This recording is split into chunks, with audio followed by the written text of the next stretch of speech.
Olam 7, Televisión Internacional, presenta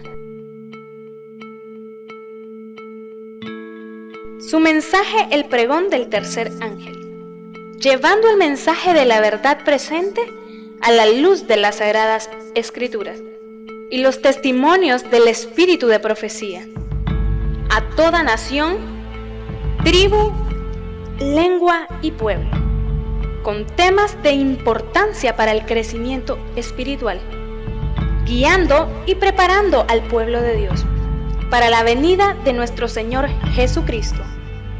Olam 7 Internacional, sanando, educando y reconciliando. Muy buenos días, mis hermanos, tengan un feliz sábado. Esta mañana estamos una vez más con el sagrado privilegio de escudriñar la Escritura, de abrir esos tesoros que tenemos en el espíritu de profecía y llevando a través de esta bendecida señal, a través de Olam 7 Internacional. Usted cada sábado tiene una cita con la palabra de Dios a través de su canal, de su señal amiga, Olam 7 Internacional. Nos puede encontrar en los diferentes sitios web. Estamos en YouTube. Ahí en YouTube usted puede disfrutar incluso de los programas de sábados pasados. Puede encontrar ahí, estamos en el canal 263 de Te Comunica en cable. Ahí estamos, ahí usted puede vernos en vivo. También nos puede hallar en Facebook Live como Olam Internacional, así también está la aplicación Play Store y también puede sintonizarnos a través de la radio Olam. Así que, mis queridos amigos, toda esta gama de programas de gran bendición, de edificación espiritual, para usted, su familia, está aquí en su señal amiga. Así que, mis queridos hermanos, es un privilegio una vez más estar con ustedes. Saludamos a los hermanos que nos ven por Te Comunica, a los hermanos que nos ven en Los Ángeles y a muchos hermanos de diferentes iglesias que se conectan cada sábado y que están pendientes del repaso de la escuela sabática, como también del sermón de la palabra de Dios. Así que bienvenidos todos y también bienvenidos a los que estamos acá en casa. Es un placer estar, y qué privilegio, hermano. No hay mayor privilegio que estudiar la palabra de Dios. Definitivamente es un gozo, mis queridos hermanos. Y esta es la señal celestial. Usted está en el mejor canal. Así que no olvide, esta es su cita con Cristo, la cita de la bendición, del crecimiento espiritual, donde usted se alimenta. Jesús dijo, mis palabras son vida. Cuando usted estudia, cuando usted dedica tiempo a esto, al mensaje, a la edificación, usted está adquiriendo esa vida, mi querido hermano. Así que, mis amigos, pero vamos a pedir permiso, ¿a quién? A nuestro Padre Celestial. Antes de abrir la Biblia, siempre tenemos que orar. Recuerde que eso es lo importante. Vamos a arrodillarnos, y si usted en casa puede postrarse, también hágalo. Vamos a arrodillarnos. Amado Padre, gracias te damos. Es nuestro privilegio disfrutar de un sábado más. Atrás quedan las cargas de la semana, los problemas, las dificultades, el estrés, los compromisos. Hoy nuestro único compromiso es con Cristo Jesús. Esta mañana, oh Dios, derrama tu espíritu en tu palabra. Sé tú, Señor, el maestro eficaz de la verdad. Que cada televidente, que cada hermano que está siguiéndonos en vivo pueda sentir el bálsamo de la sanidad de Cristo. Si hay aquí almas agobiadas por la economía, almas que están en un hospital, personas que están batallando con una enfermedad, con una decisión, sé tú, Señor, sanador, reconciliador, sé tú, oh Dios, dando la respuesta a cada alma que esta mañana te busca. Háblanos por tu palabra, en el nombre de Jesús. Amén y amén. Muy bien, mis queridos hermanos, sean bienvenidos una vez más realmente, como dice el título, sábado o domingo, hemos estado estudiando el libro de los grandes eventos del fin de la hermana Elena de White, y hemos visto sábado a sábado cómo se va desarrollando desde el movimiento adventista, desde el gran reavivamiento. El pueblo necesitaba despertar tras más de 1000 años de oscuridad. Se levanta el estandarte del mensaje de Dios, pero las cosas van avanzando a una decisión final, Y esta mañana vamos a ver que esta cuestión del sábado o el domingo no es algo nuevo, incluso vamos a estudiar en la palabra de Dios de que esto es, como dice Elena de White, en realidad esto es el conflicto de los siglos. Esto no es que viene un edicto y entonces se va a tener que tomar una decisión. No, hermano, este conflicto radica incluso antes de la formación del hombre. El tema de obedecer la ley de Dios o no obedecerla es un conflicto que nace en los tiempos de la eternidad, cuando la tierra y el hombre siquiera estaban en planes. Es un conflicto antiguo. Vamos a ir al libro de Isaías 14. Isaías 14. En Isaías 14 encontramos en tiempos antaños, hermano, y cuando hablamos de tiempos antaños, estamos hablando cuando ni siquiera existía el hombre. Saque cuenta, hermano. Estamos hablando cuando estaba la creación de Dios, los ángeles, los universos, algunos sistemas solares vacíos, pero encontramos ahí que ya existía una rebelión. Vamos a ir al capítulo 14 de Isaías, y ahí encontramos que la cuestión en pugna era el tema de la ley. Note qué interesante, por ahí que entonces vamos a descubrir esta mañana que la ley es eterna. La ley es previa al pecado y la ley es pos al pecado. El pecado inicia, el pecado tendrá su final, pero la ley será eterna porque siempre ha sido eterna. Note lo que dice Isaías 14. Vamos a ir al libro el capítulo 14 de Isaías en el versículo 11. Leamos en 11. Dice el 11: descendió al Seol tu soberbia y el sonido de tus arpas. Gusanos serán tu cama y gusanos te cubrirán. Está hablando de la caída, el contexto está hablando de la caída del rey de Babilonia. Como en Ezequiel 28, también el contexto bíblico está hablando del rey de Tiro. Tanto el rey de Tiro como el rey de Babilonia, en ambos capítulos que van desarrollándose, desembocan en las características de Satanás. Finalmente, pasa de hablar del rey de Babilonia y comienza a hablar de ese querubín. Como pasa en Ezequiel 28, está hablando del rey de Tiro, pero hace un cambio. Esto es algo muy común en la interpretación bíblica. Lo podemos encontrar en Mateo 24. En Mateo 24 está hablando de la caída de Jerusalén, pero en algún momento pasa al fin del mundo. Así es normal en la Biblia que comience desarrollando un tema, pero luego profundiza en algo. Y eso es lo que está pasando acá. Veamos el versículo 12. ¿Cómo caíste del cielo, oh lucero, hijo de la mañana? Ahí ya no puede estar hablando del rey de Babilonia. Obviamente está hablando de un personaje ancestral, de un personaje antiguo. Como cortado fuiste por tierra, tú que debilitabas a las naciones. Tú que debilitabas a las naciones. Note bien. Ahora, note en qué consistía la rebelión. Versículo 13. Tú que decías en tu corazón.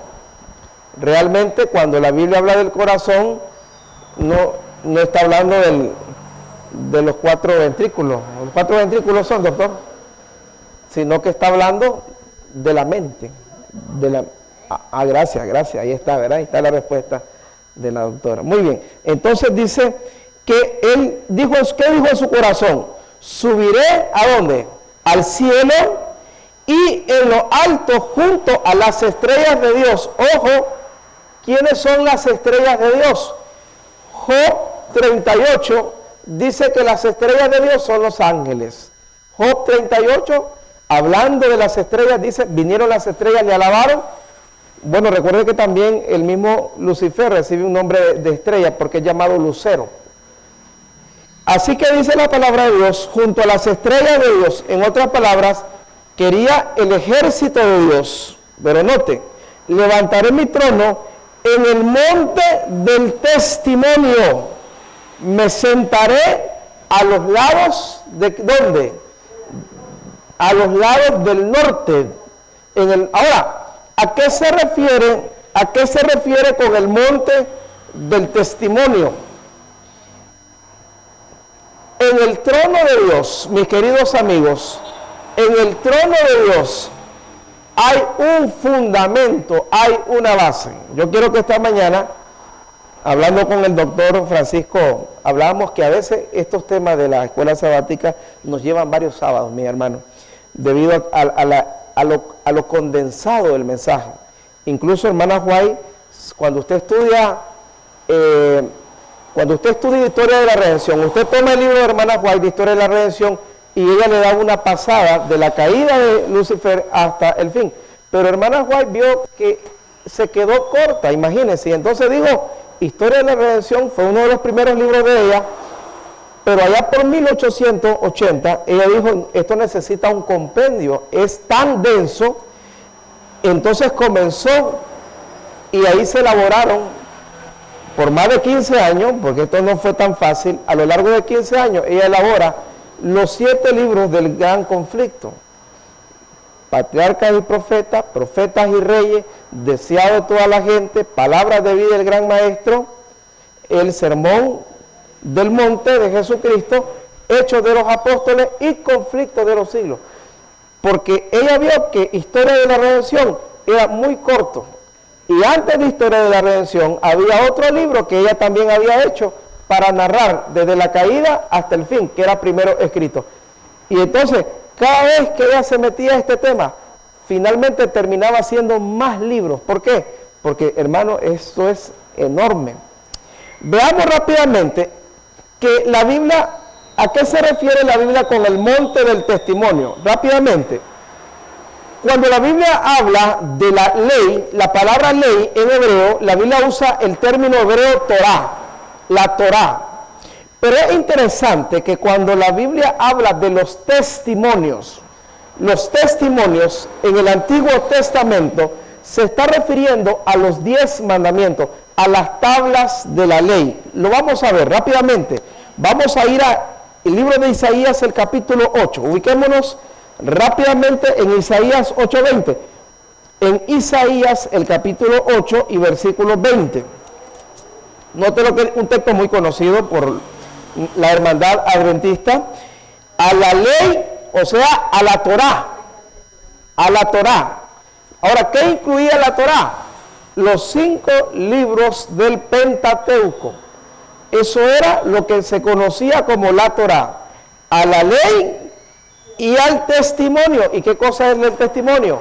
Los 10 mandamientos. Los 10 mandamientos. Entonces, volvamos ahora a Isaías 14. Cuando dice Isaías 14 que él quiere, en el versículo, estamos en el 14:13, junto a las estrellas de Dios levantaré mi trono, y en el monte del testimonio, o sea, el trono de Dios. Por eso que también se le llama el monte Sión. ¿Por qué se le llama el monte del testimonio? ¿Por qué se le llama el monte del testimonio? Porque el fundamento, el suelo de ese testimonio es la santa ley de Dios.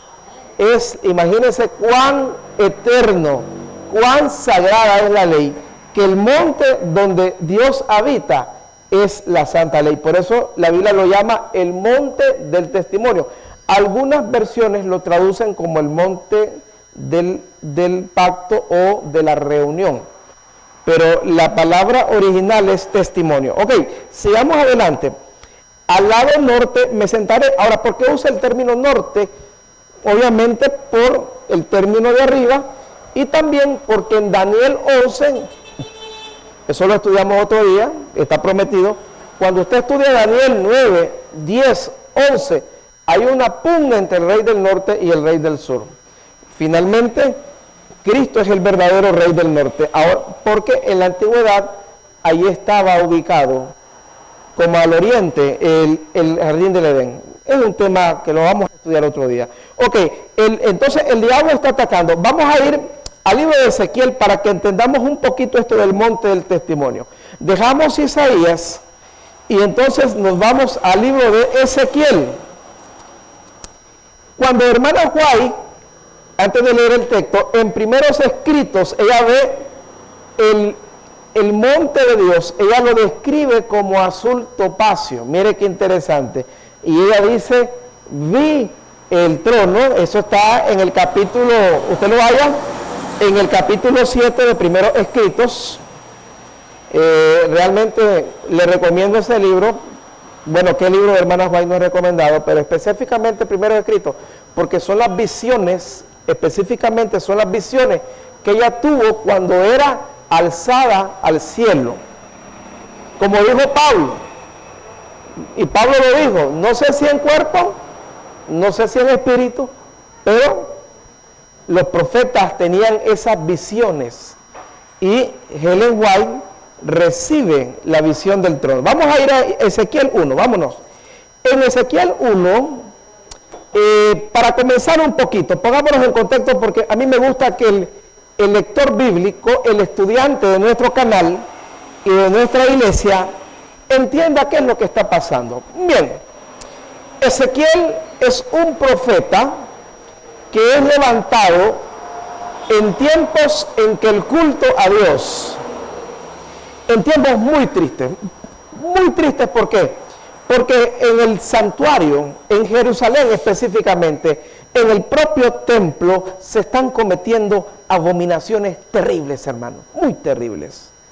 Tanto así, ¿saben una cosa? Que una de las abominaciones que se estaba cometiendo era la adoración al sol en el mismo templo.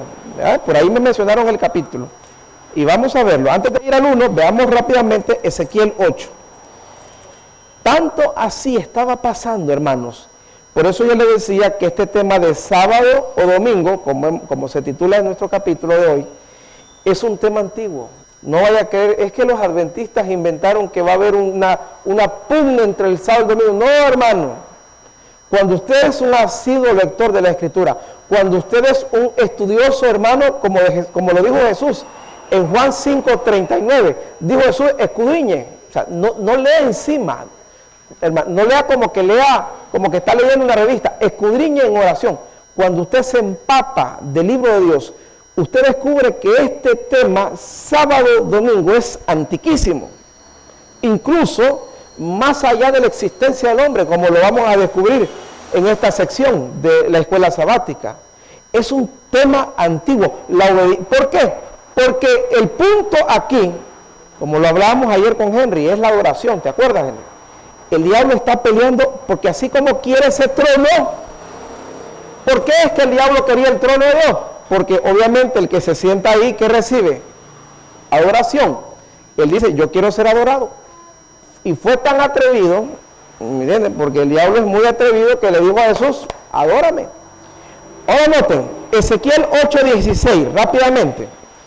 Ezequiel 8:16, ¿qué está pasando en los tiempos de Ezequiel? Las cosas en la iglesia estaban con tristeza, lo decimos, por el suelo. Dicen ahí, noten lo que dicen, en el versículo 14, y me llevó a la entrada de la puerta de la casa, a la entrada de la puerta de la casa de Jehová, que está al norte, y aquí mujeres que estaban allí sentadas endechando a Tamuz. Ahora, la palabra endecha es una palabra hebrea que en realidad significa como lamentar. Eran canciones. ¿Qué cosa era endechar? Explico. Cuando usted endechaba a alguien, usted entonaba cantos tristes, era cantar con tristeza. No era meramente que usted lloraba y sacaba lágrimas, sí, lloraba, pero lo hacía cantando con tristeza.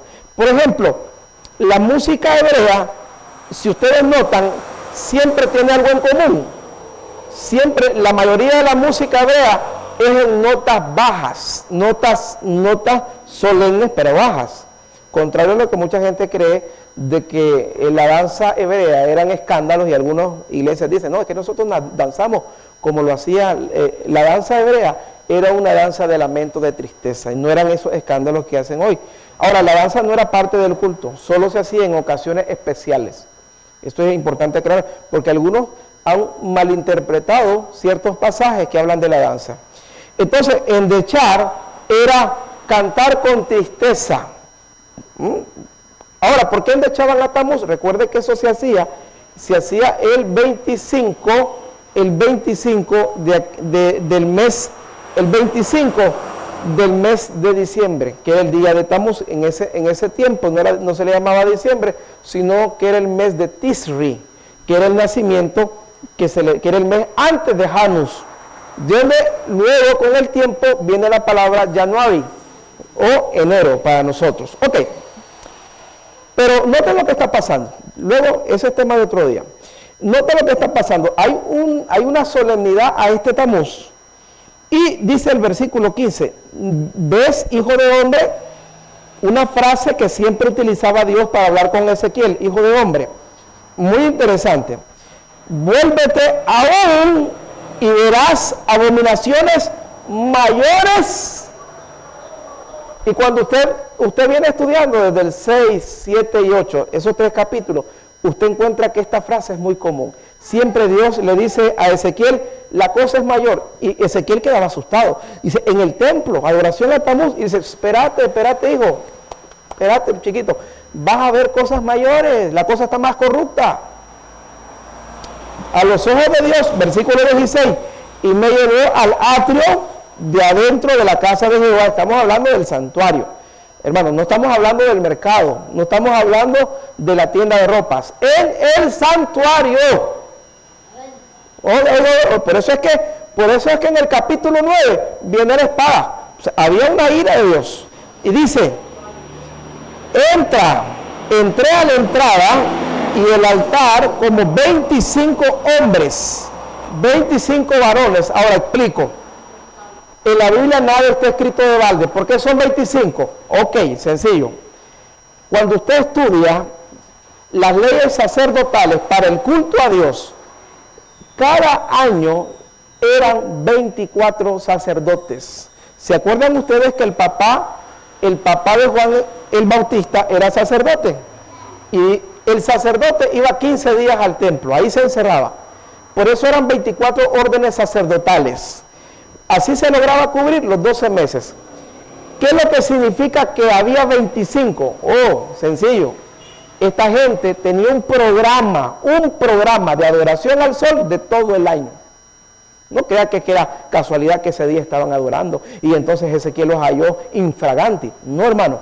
El culto a Baal había sustituido por completo. Ahora, estamos hablando, el ministerio de Ezequiel es un poco después de los ministerios de Daniel y Jeremías. Estamos hablando por ahí en el siglo 6 y 5. Por eso explicábamos que el tema de sábado o domingo es un tema que nos lleva realmente a los tiempos eternos. Nunca se deje engañar cuando la gente diga, no, es que eso del sábado y domingo es mentira porque no va a existir. Hermano, la Biblia nos muestra que esto ya ha pasado. Ya ha pasado que Satanás está implantando una falsa adoración cuando Dios ha mostrado en la Escritura la verdadera adoración. Entonces, 25 sacerdotes adorando. Por eso entonces usted encuentra en Apocalipsis 4 que alrededor del trono, ¿cuántos hay? 24 ancianos. ¿Por qué? Porque representan la adoración de los sacerdotes que se daba en el templo. Para mayor detalle, por el tiempo no lo hago, usted puede leer en Crónicas, Segunda de Crónicas 8 y 9, donde encuentra la lista completa de las órdenes sacerdotales y cómo se debía hacer el culto a Jehová. En otras palabras, lo que el diablo está haciendo es una falsificación. Es una falsificación del culto a Jehová. Y dice, bueno, llegó el diablo y le dijo, son 24, vamos a poner 25, porque él siempre hace la cosa parecida. Dice, no hay problema. Y entonces, aquí también vamos a adorar. Recuerden ustedes que incluso cuando Aarón hizo el becerro, había una frase. Cuando usted lee Éxodo 32, ellos decían una frase mientras cargaban al torete, una especie de toro, eran todos jóvenes, era el becerro. ¿Y qué decían ellos? Ellos no decían, ¿vive el becerro o viva Baal? No. Si usted analiza la apostasía a la orilla del Sinaí, ellos decían, este es Jehová. Mientras danzaban, bailaban y ahí se habían orgías. Este es Jehová que nos sacó de Egipto. Y luego otros decían, estos son los dioses. O sea, siempre el engaño, siempre el error va en mezcolanza. El diablo lo que hace es una amalgama. Eso es común. Hoy en día hay muchos famosos disque chamanes, hay centros de esto de sanación, entre comillas, y dicen, bueno, aquí está Dios, y le meten ahí un versículo y le dice que usted tiene mala suerte por esto, y cuánta gente cae víctima de tanto charlatán que abunda, hermano. Por eso es que a través de este mensaje, a través de este canal, usted tiene la oportunidad de aprender el verdadero evangelio, no adulterado, sino el escrito está, como lo explicamos en la semana pasada, de que aún hará descender fuego del cielo, pero cuando tú eres fiel al escrito, no hay manera de perderse.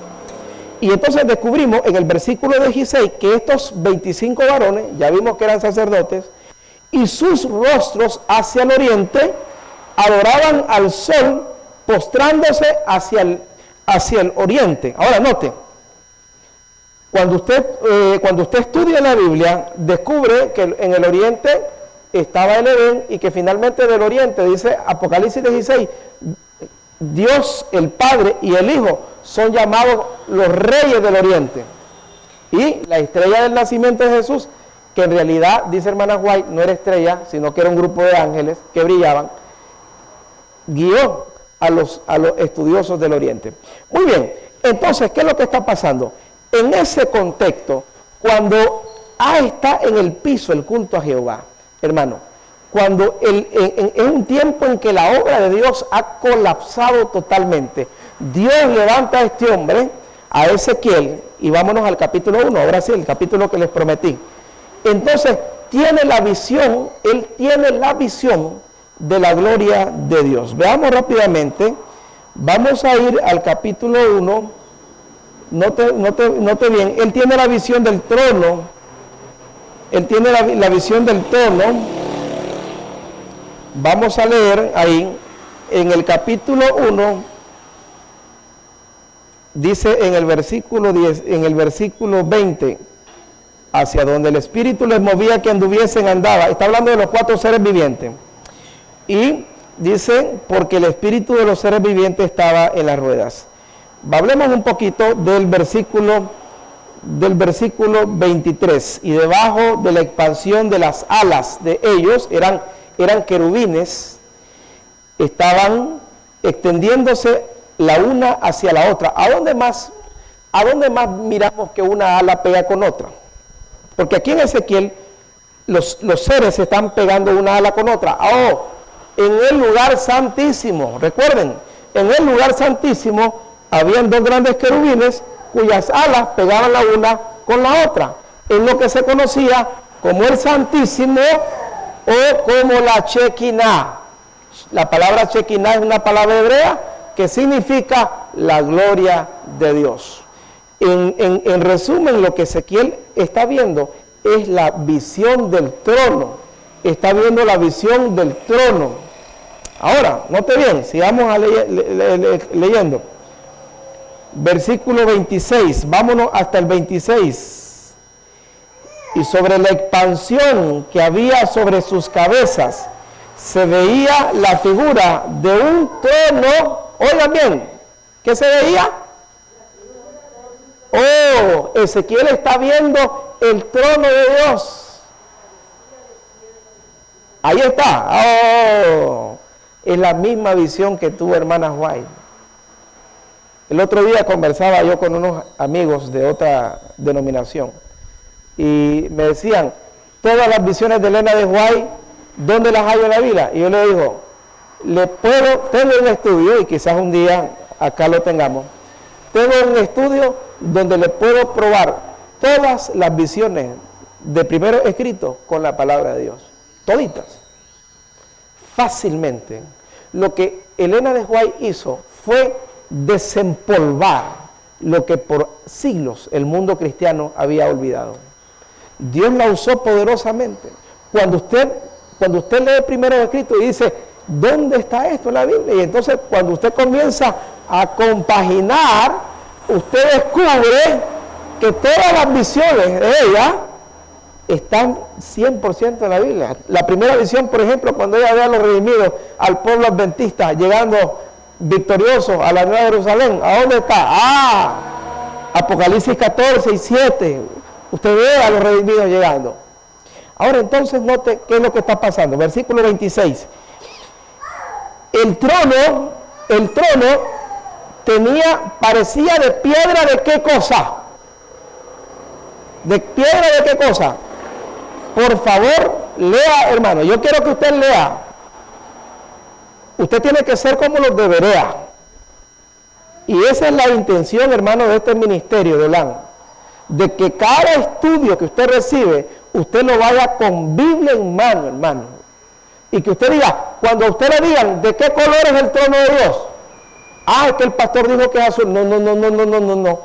Ezequiel, Isaías y Éxodo, donde vamos a ir adelante, dice la Biblia que el trono, la visión dice que el trono es de color zafiro.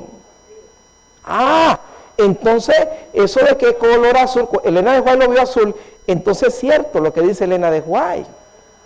Y dice Elena de White, ¿saben de qué material está hecho la Santa Ley de Dios? ¿Se acuerdan de las 2 tablas que Moisés quebró? ¿Se acuerdan? Esas 2 tablas eran de azul zafiro. Y entonces usted dice, la que inventó Elena de White. No, mi hermano, aquí está, te lo voy a demostrar.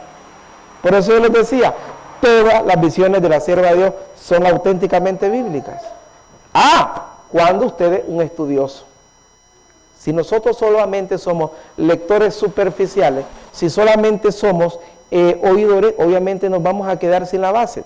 Y el apóstol Pablo dice, no seáis como niños fluctuantes. Es en este tiempo cuando se requiere, hermano, escarbar, como Jesús le dice la parábola del tesoro. El hombre cuando se da cuenta que en ese campo hay un tesoro, lo vende todo. ¿Qué es lo que está diciendo Jesús? Así es el que hay en el Evangelio. Lo deja todo y dice, esto es nuestro tesoro. Así que dice la visión que el trono es zafiro, ¿verdad? De color zafiro, es de zafiro. Sobre la figura del trono había una semejanza que parecía de hombre, sentado sobre él. ¡Qué maravilloso! Sentado sobre él. ¿Qué cosa era lo que estaba sentado? Versículo 28. Como parece el arco iris que está en las nubes el día que llueve, así era el parecer del resplandor alrededor. Eso es maravilloso. Y esta fue la visión de la gloria de Jehová. Cuando la vi, me postré sobre mi rostro y oí la voz del que hablaba. Por eso es que nosotros también oramos de rodillas. Algunos preguntan, ¿por qué es que a ustedes les gusta estar de rodillas? Porque estamos ante la gloria de Jehová. Amén, sencillo. Ahora, no estamos diciendo que solo de rodillas se ora, porque también usted manejando puede ir orando. ¿Sí? También cocinando puede estar orando. Pero en la medida que usted pueda, si nos arrodillamos, gloria a Dios. ¿Por qué? Porque nuestro Dios es todopoderoso y es omnipotente. Y merece la adoración. Sigamos adelante. Ok, entonces ahora vamos al libro de de Éxodo. Vayamos rápidamente, dejamos Ezequiel, ¿verdad? Estamos entendiendo la visión de Isaías. Estamos entendiendo que esto es antiguo, sábado, domingo. ¡Wow! Antiguo, hermano. No existía el movimiento adventista que comenzó con Lordbury, estaba Miller, estaba J.T. Snow, estaba todos esos grandes, Josiah Smith, estaba Felipe Bey. Hermano, esta gente no existía y ya estaba el tema del sábado y el domingo. Es un tema antiquísimo, que obviamente, como lo vamos a ver en estos sábados, se va a repetir. Se va a repetir. Note lo que dice. Vamos a ir al libro de Éxodo. Vamos a Éxodo 24. Realmente, note bien. Note lo que dice la palabra de Dios. Ahí vamos a detenernos. Ahora,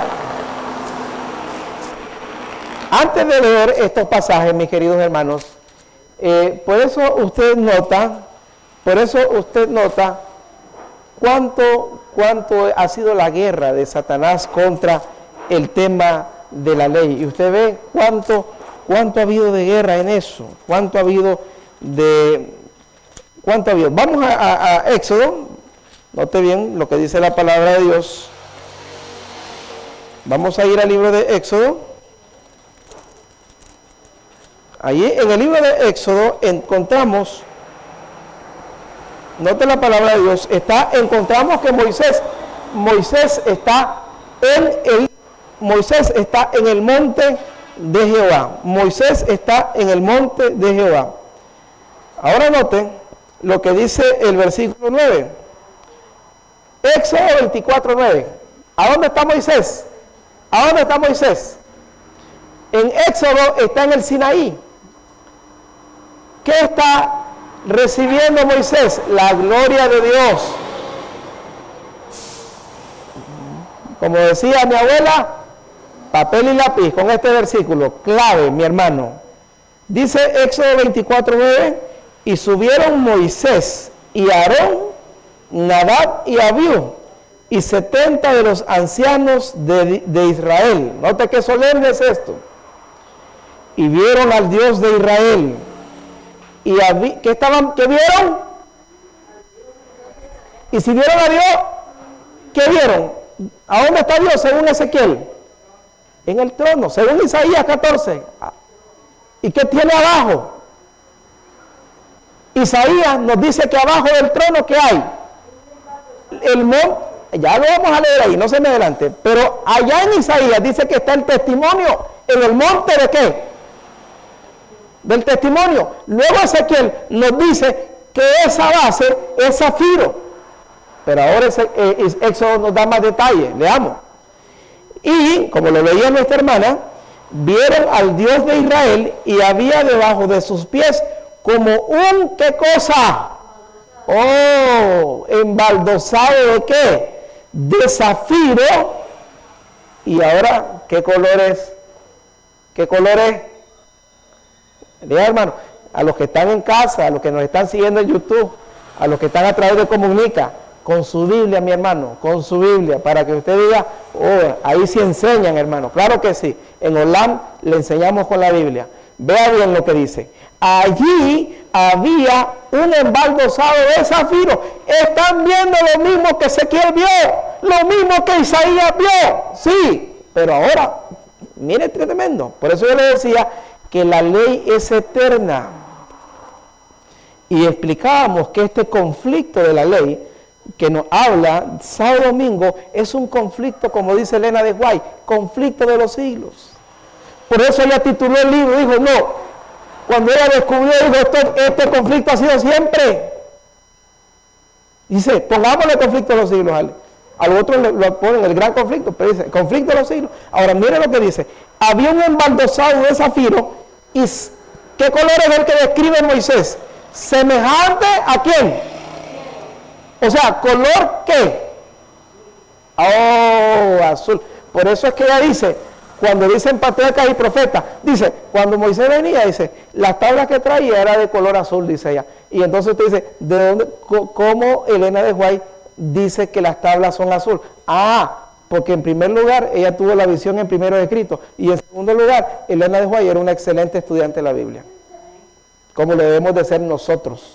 Nosotros no estamos aquí para repetir lo que dijo alguien. Oh, es que en este cassette que me dieron dicen que eran rojas. No, hermano, es que el predicador tal en YouTube, no, usted tiene que ver, aquí aquí está. El texto le dice que eran azul. El trono de Dios, el embaldosado, el testimonio, la ley era azul. Y dice allí, semejante al cielo cuando está sereno. Semejante al cielo cuando está sereno. Ahora note qué interesante, versículo 17. Y la apariencia de la gloria de Jehová era como un fuego abrasador en la cumbre del monte, a los ojos de los hijos de Israel. Y entró Moisés en medio de la nube y subió al monte. Y estuvo Moisés en el monte 40 días y 40 noches. Y ahí ya no entraron ni los 70, ni Aarón, ni el resto, hermano. Ahora, vayamos a Éxodo 33, rápidamente. Vaya conmigo al capítulo 33, perdón. Note bien. Pero antes vamos a detenernos en... Note lo que dice la palabra de Dios. En el capítulo 31 de Éxodo, en el capítulo 31 de Éxodo, note lo que dicen. Éxodo 31, versículo, vamos a leer en el versículo 7. Dice, en el tabernáculo de reunión, el arca de qué cosa. Oh, ¿por qué se le llamaba el arca del testimonio? Usa la misma palabra que usa Isaías. Isaías dijo que Satanás dijo, subiré al trono en el monte del testimonio. Y ahora viene Dios y dice el arca del testimonio. ¿Por qué? Porque en el arca del testimonio estaban las dos tablas. Y entonces dice, esas son las mismas del testimonio que está en el monte. En otras palabras, cuando Elena de White dice, las tablas de la ley eran de color zafiro, eran azules y eran del material del trono, está diciendo lo correcto, porque así lo dice Isaías 14, Ezequiel 1, Éxodo 24 y 31. En realidad, cuando Dios le dio, y recuerden otra cosa, que esas tablas fueron escritas ¿por quién? Por el dedo de Dios. En otras palabras, estamos hablando de las tablas originales. Por eso dice Éxodo 31 que se le llamaba el arca del testimonio. ¿Por qué? Porque el material con el que fueron hechas, es extraído, no fue material humano de acá. No fue que Moisés llevaba 2 libras de cal y Moisés llevaba cincel y le dijo a Aarón, pasame la caja de herramientas. Después sí. Después le dijo, mira, hazte ahí unas 2. Y ya después con los tiempos de Jeremías, ¿sabe qué hizo Dios? No, esto hay que desaparecer, y les desapareció. Y después Pablo dice, lo que era de letra, ahora está en el espíritu. Y después viene Hebreo y le dice, escribiré mis leyes ¿a dónde? Sí, porque ahora hay gente que dice, es que ustedes están en la letra. No, hermano, lo que pasa es que realmente el pueblo nunca guardó el pacto, lamentablemente. Y ellos violaron ese pacto al punto que Dios dijo, no, esto requiere que estas tablas en realidad las tengan allá en el corazón. Ahora, luego dice ahí en el versículo, estamos en el versículo en Éxodo 31, estamos en Éxodo 31 y en el versículo 7, el tabernáculo de reunión, el arca del testimonio, el propiciatorio que está sobre ella y todos los utensilios del tabernáculo. Note lo que dice. Ahora vamos a ir al versículo 17, al versículo 18. Y dio a Moisés, cuando acabó de hablar con él, en el monte de Sinaí, 2 tablas del testimonio. Así que entonces cuando dice el texto, a la ley, la Torá. Y por ahí hay gente, y con todo amor lo digo, algunos predicadores, y a veces lo he escuchado en púlpitos adventistas, dicen, es que la ley de Moisés fue abolida. Hermano, ninguna ley fue de Moisés. ¿Quién le ha dicho a usted que Moisés no hizo, pero ni un acápite? Toda la Torá la hizo Dios, hasta las leyes higiénicas, hasta la forma como iban a tratar la lepra. Toda la ley de aislamiento, el tema de la lepra, el tema de la hemorragia, el tema de... Dios fue tan meticuloso que hasta le dijo el color de la ropa del sacerdote, y no solamente de la ropa de afuera, hasta la ropa interior. Cuando usted lee cómo Dios estableció el sacerdocio, dice, hasta este color de lana me vas a usar. Así que no, algunos dicen, es que la ley de Moisés fue abolida. Hermano, ninguna ley fue abolida. Que las fiestas y alcanzaron su cumplimiento en Cristo, cumplimiento. Por eso Pablo dice, Jesús es nuestra Pascua. Y no dice, no, es que la Pascua está abolida, dice Pablo, no, hay que tener mucho cuidado, porque algunos dicen, es que la ceremonial muerta, pero la otra, no confunda las cosas. La Torá sigue vigente. Obviamente en Cristo Jesús. Pero no hay que, a veces hay gente que dice herejía, que no sabe la Biblia. Entonces él recibe, dice el versículo 18, 2 tablas del testimonio. ¿A dónde está el monte del testimonio? En el embaldosado que ya vimos, embaldosado, ya lo vimos, el trono de Dios, color zafiro, y como nos dice, color cielo. Entonces viene Dios y le entregó las originales, y le dice, Señor, esto lo hemos hecho, esto es 100% celestial, lo que él recibió era 100% celestial. Ahora, ¿cuál era el propósito de Dios? De que esas tablas estuviesen por siempre en el tabernáculo. Ahora, pregunto, finalmente las tablas en tiempos de Jeremías es lo último que supimos de ellas. Porque acuérdense que ellos eran invadidos, y ya en tiempos de Jeremías ya no existía ni la vara de Aarón ni otras cosas. Cada temporada que les iba yendo mal, iban perdiendo una cosa. Pero, ¿por qué cree que yo le dije que la ley es eterna? Vamos a ir al libro de Apocalipsis, sorpresa. ¿Usted cree que Dios iba a perder estas tablas y es que Moisés las quebró y entonces Dios se quedó sin nada? Hermano, sepa que el Dios en el cual creemos es omnipotente. Hermano, si usted tiene un problema, una dificultad, problema de salud, problema en su hogar, su matrimonio, problema económico o problema sentimental, hay un Dios todopoderoso que resuelve. Hermano, nosotros creemos en un Dios todopoderoso.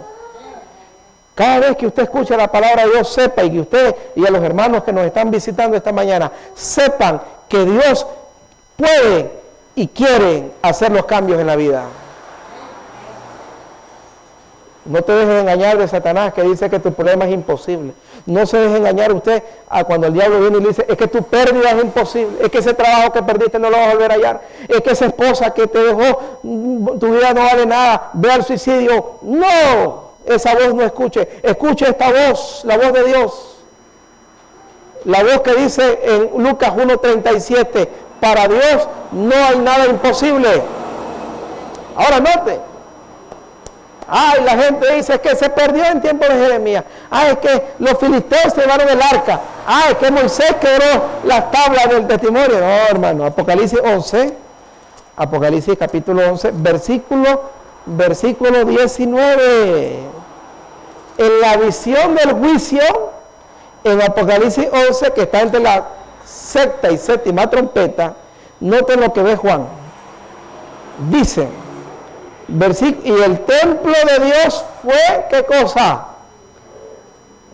Fue abierto. Fue abierto. Y en el cielo, ¿y qué había ahí? ¿Qué había ahí? ¿Qué había ahí, hermano? El arca del pacto. El arca del pacto se miraba ¿a dónde? A ver, hermano, léame conmigo. ¿A dónde se miraba el arco? Apocalipsis 11, 19. Capítulo 11, verso 19. ¿Qué vio Juan? El templo. ¿Y qué vio en el templo? Vio el lugar santísimo. ¿Y qué vio en el lugar santísimo? El arca de qué cosa? Del pacto. ¿Y qué estaba en el arca del pacto? Las tablas de la ley, mi querido hermano. Por eso explicamos un poquito de que la ley es eterna. ¿Por qué? Porque cuando Moisés sube al monte, ¿sabe qué se le dijo a Moisés? Éxodo 25:8 dice, haz un modelo. Acá en la tierra vas a hacer un modelo. Haz un tabernáculo conforme al modelo que te fue mostrado en el monte. Finalmente dicen que cuando él ve el arca hubo relámpagos, voces, truenos, terremoto y ¿qué más? Pregunto, hermano, es que en la Biblia nada está de balde. ¿Qué hubo en el Sinaí cuando Dios dio las tablas? ¿Qué hubo? ¿Se acuerdan? Y que el pueblo dijo, ay Moisés, por favor, que Dios hable contigo, pues nosotros no aguantamos ese ritmo. ¿Qué hubo? Trueno, relámpago. ¿Qué hubo cuando se promulgó los 10 mandamientos? Trueno, relámpago, todo lo que está ahí, granizo, todo eso. En otras palabras, ¿qué es lo que le está diciendo el Señor a Juan en la visión del capítulo 12? Le está diciendo, mira amigo, aquí está mi santa ley. Es que Moisés la quebró. Es que los púlpitos andan diciendo que ya no vale. Sí, pero esa es la gente. Pero mi ley es eterna. Porque como dice Romanos 7:12, el mandamiento es justo, santo y bueno. Y Pablo dice, no anden creyendo que el problema es la ley, el problema somos nosotros, es Pablo. Así que mis queridos hermanos, esta es una introducción, porque no pudimos llegar a la parte final. Obviamente nos va a llevar un par de sábados más de la discusión de sábado domingo. Y aquí pudimos ver que es una discusión que viene de los tiempos antaños, mi querido hermano. Esta mañana hemos visto que la promulgación de la ley fue tan solo una repetición de la gloria de Dios que había en el trono. Ahora, qué privilegio, hermano, que Dios de su propio material, de su propio trono, hace 2 preciosas tablas y las entrega a la humanidad. Que aquella gente no las valoró y que mucha gente hoy en día las pisotea, no significa que tú y yo vamos a hacer lo mismo. Esta mañana el Espíritu Santo te invita a que tú y yo sí obedezcamos. A que tú y yo sí, y digamos, Señor, escribe en mi corazón tus santos mandamientos. Amén. Wow. Y entonces, ¿qué color va a ser el corazón? Azul cielo, lindo, maravilloso. Hermano, me siento que el tiempo fue chiquito, pero ya se nos venció el tiempo. Así que recuerde que el próximo sábado usted tiene una cita acá en el canal para que sigamos este tema. Que Dios nos bendiga esta mañana.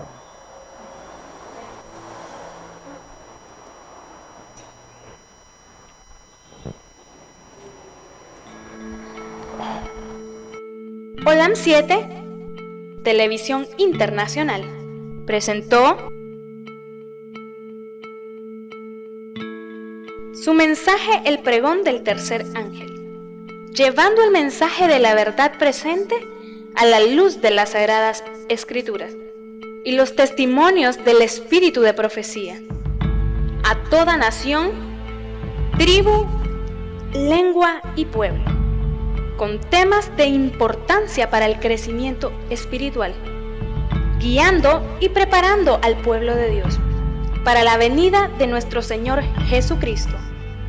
Olam 7 Internacional, sanando, educando y reconciliando.